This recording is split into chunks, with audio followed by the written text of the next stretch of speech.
The Forgotten Realms is an awfully big place with even bigger enemies, overwhelmingly huge inconveniences, and colossal amounts of aliens putting parasites in folks' heads. A good thing that this totally regular-sized elf and not a gnome is here to show our enemies what a real giant threat looks like. They won't stand a chance as he throws his way past the unwashed masses, conquers those he deems worthy of conquering, and maybe even cuts a deal with those who can serve in the beginning of his great empire. Of course, to rule the world, first he's got to get rid of this tadpole in his head and save the world. Can it be done? Well, we got one way to find out. But first, the rules. No other party members, though temporary companions such as summons are a-okay. No respecking, no multi-classing, no illicit powers, no karmic dice, no barrelmancy or chestmancy, no saving in the middle of combat, and we're playing with the honor mode rule set, so we'll be keeping it that way. With all that said, let's move on to character creation. Starting us off, we'll be playing as a totally normal elf and definitely not a forest gnome that is known specifically for being small, which of course would also grant gnomish cunning for advantage on all mental saves were we to play one. Our class, as one could guess, is Barbarian, giving us the ability to rage, letting us deal more damage and take less damage, alongside giving advantage on tossing people around. The background of choice is Outlander, since if we were a forest gnome, we would likely be from the forest. Ability scores and skill proficiencies end up looking like this, with an emphasis on our physical stats so we can stay in the action and give them the what for. At last, our hero, or rather villain, is ready to set out on the warpath. All he needs is a name worthy of a conqueror. And so, here begins the conquering crusade of Napoleon Bonabarbe. Napoleon Bonabarbe awakens on a nautiloid, and while it would make a fine start to his fleet, his first goal is just to get out of here alive. So we get heading towards the helm, only to get jumped by this frog-looking lady who has the audacity to call us an abomination. Then some imps show up to inconvenience us even more, and we get to scuffling. Of course, we can't pass up the opportunity to give her a good old kick into the abyss below to get back at her. Hey, kicking is a pretty good strategy, maybe we should do more of that later. Either way, the imps really are no trial for our troublesome terror, especially while raging. Next thing you know, we're at the helm of the ship, and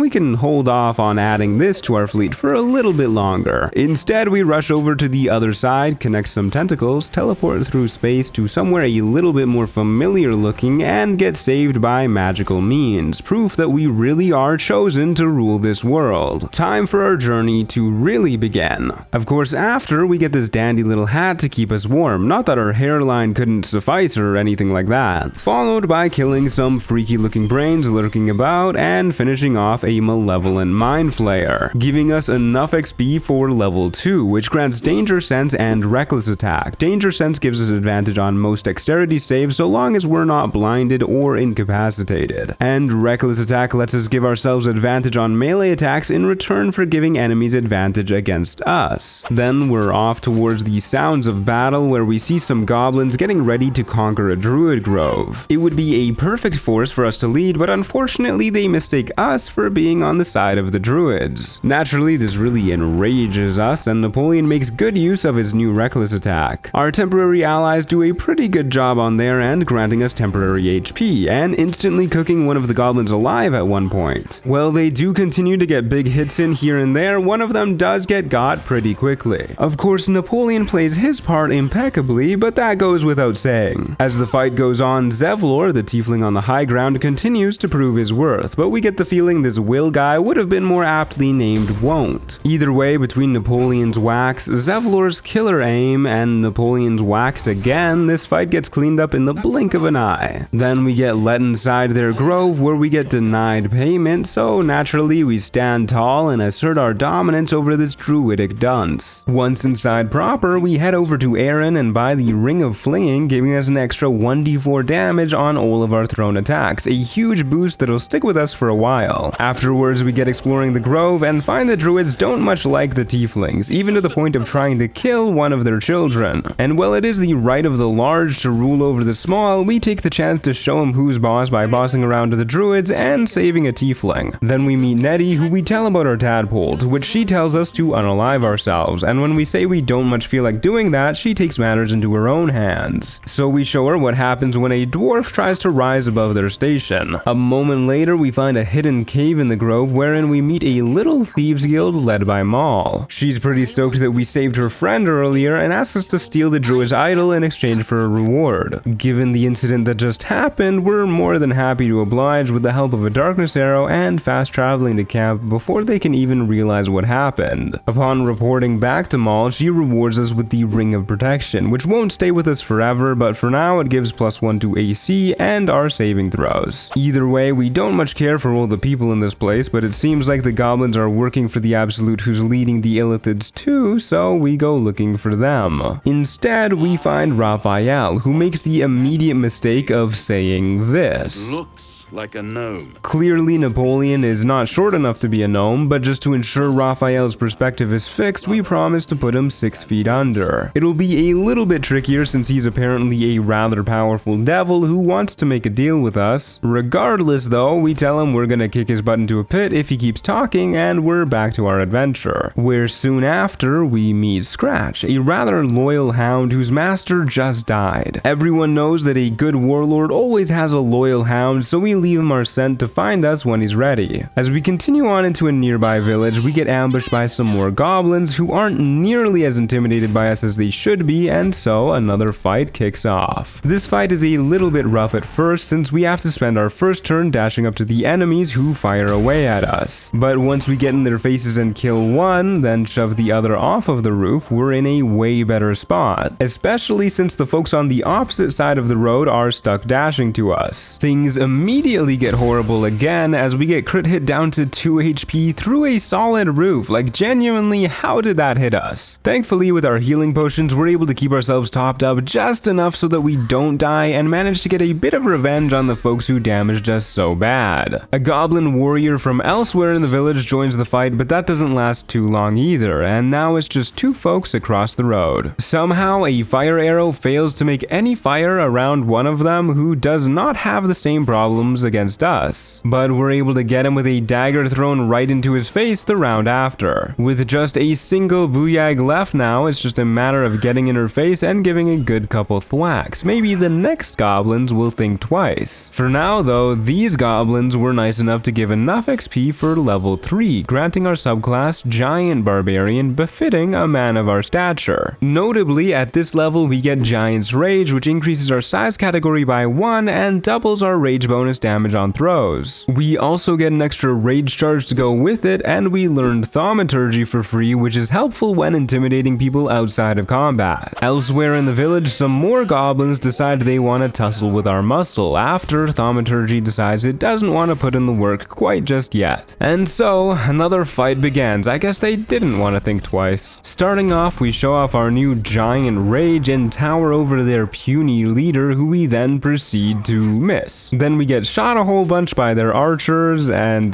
crit hit by a warg, and very bravely run and hide on this roof where we definitely don't get blown up even more. But with the help of a speed potion and some high ground, we show their boss who's really in charge soon enough, as he gets begging for his life after only being hit twice. We decide to leave reason to the reasonable though and kill him anyways. His horde runs away too, leaving us free to perform our greatest throw yet on this helpless gnome with the aid of a handy dandy windmill. From here we continue down the road and this time successfully intimidate a few goblins before getting a real bad headache right outside of the goblin camp. The Absolute gives us a vision of her 3 chosen, aka the people we need to conquer in order to rule the world. Conveniently enough, an artifact capable of resisting the Absolute shows up just now too, attached to a girl that we tell to bugger off, but we'll be getting that artifact, don't you worry. For now though, we head into the camp and talk to Grat the trader to buy the returning pike. A handy dandy pike that does tons of throwing damage and has the added benefit of popping right back into our hands after we toss it. Further in the goblin camp we meet Abdurak, who has the audacity to say that he's capable of inflicting harm upon our immaculate bod. We even take off our armor to make it easier on him, and while he certainly does try, we barely feel a thing no matter how hard he hits, resulting in him admitting we're superior and giving Napoleon the of Vietar's Love permanent buff for a +2 to wisdom saves and attack rolls at low health. Also in the camp, we find an imprisoned Volothap Gedarm, a famed author who could make our name feared worldwide. Naturally, this doesn't go great for his guard. As we're in the middle of freeing him and making plans for him to stay at our camp, another guard interrupts, a mistake they won't have the chance to make again. Now that he's free, we're free to explore the rest of the camp, including intimidating an ogre into minding their own business as we snoop around Priestess Gut's quarters, leading to Napoleon finding a giant ladder into the Underdark. Well, it's a normal sized ladder to him. Soon after we arrive here, we find a Myconid colony, and after letting them know we're passing through and have no interest in conquering plants, they let us in, wherein we find Thula, who has some nice looking boots and has clearly been poisoned, so we do the right thing and finish her off. Unfortunately, the Myconids don't much care for that, so they aggro and turn on the Mexico filter. But they're not so mad that we can't just run away and come back after they've cooled off, but my goodness, what rude hosts. Either way, we get the boots of speed for our efforts, which basically just let us dash as a bonus action, and because we'll primarily be throwing our weapon from a range, this enables a whole kiting strategy if need be. And we have a quick chat with the Sovereign, who tells us he'd really like it if we killed some Dwergar absolute cultists down at the beach, but we'll think about that one. Just down the path in the colony is Dareth Bonecloak, who tells us she'll give us some very nice gloves if we can find her lost husband. The dwarven dunce is right nearby, but he's gotten himself surrounded by Bibberbang. All we need to do to save him is give him a Misty Scroll from his own backpack and he teleports out. What would these small folk do without us? Upon Napoleon giving the husband back, we get the Gloves of Uninhibited Kushigo, which give our throwing and improvised weapon attacks 1d4 more damage, stacking on top of the ring we got earlier, so we'll really hit like a truck. Continuing on, we head down to the beach to talk to the aforementioned Dwergar, who as it turns out are looking for their sergeant's boots, the very boots that we have on right now. We lie and say we'll go hand in these killer kicks ourselves just so we can hitch a ride on their boat to where they're stationed, where it turns out their leader, True Soul Nier, has got himself trapped in a rock fall, and if he didn't have all their money on him, they'd prefer it that way. Now, we are a big fan of money, so when Elder Brithvar here offers us a bunch of it in exchange for helping them kill Nier, we're happy to join. First things first though, we gotta shove the wandering scrying eye into the depths below so the rest of the cult can't see what we're up to. Then we get enough XP from doing small tasks and wandering about here and there to hit level 4, granting our first feat, Tavern Brawler, which increases our strength by 1 to 18 and makes it so when we make an unarmed, improvised, or thrown attack, it adds our strength mod twice to damage and attack rolls. It's difficult to overstate how massively this increases Napoleon's already gigantic strength. Then we're back to blowing up the cave-in and out comes sauntering Nier, who's so relatable for instantly dunking one of the short folk slaves into the lava. Relatable as he is though, he's gotta go, so a fight kicks off. We instantly throw our pike at a nearby baddie, almost killing them, and then remember to rage afterwards. As it goes on to the Dwergar turns, this fight in general is pretty chaotic. Some folks do wail on Napoleon to no avail, naturally, but for the most part it's Brithvar's folks versus Nier's folks, and everyone is just wildly whacking whoever is closest. Right as our next turn comes around, we even get some reinforcements to make this fight even more in our favor. We try and shove the stubborn Dwergar, but despite our overwhelming size and strength, they stay still as a statue, so we use a rush attack to damage and move without triggering an opportunity attack. The fight rages on between the two sides. One tries to mimic Napoleon's stature, and the first baddie casualty gets caused by the lava, and before you know it, it's back to us where we're throwing and dashing around the corner. As the battle continues on, things fall into mostly the same groove, with folks falling on both sides bit by bit until it's just Nier and one goon versus a whole lot of us. It hardly needs saying, but Napoleon is set to conquer the world. This fight is hardly a Nier thing, and Nier bites the dust without even getting close to hurting us. His lone goon follows him into the grave a moment later. For our efforts, we get our gold, and the Dwergar decide to clear out, leaving all of Grimforge for us to explore. While exploring, Napoleon finds a group of animated armor just hanging out next to the lava, who unfortunately resist his powerful throws, which really makes him mad. And once he's mad, they don't really stand a chance, especially with the help of a strength elixir making it even easier to suplex these incompetent incompetent constructs right into the lava. And wouldn't you know it, they were even guarding some mithril ore. If only there was a forge nearby in this here Grim Forge. Especially since right next to here we find a rather nice looking mold too, not to mention another piece of mithril ore. By golly, wouldn't you know it, we find a forge right here where we pop in the various ingredients, hit the hammer, and go back up to the top where we can safely activate the lava valve. As we watch the lava pour out though, we can't help but wonder why it's called Grimforge. Like, yeah, here's the forge, but where's...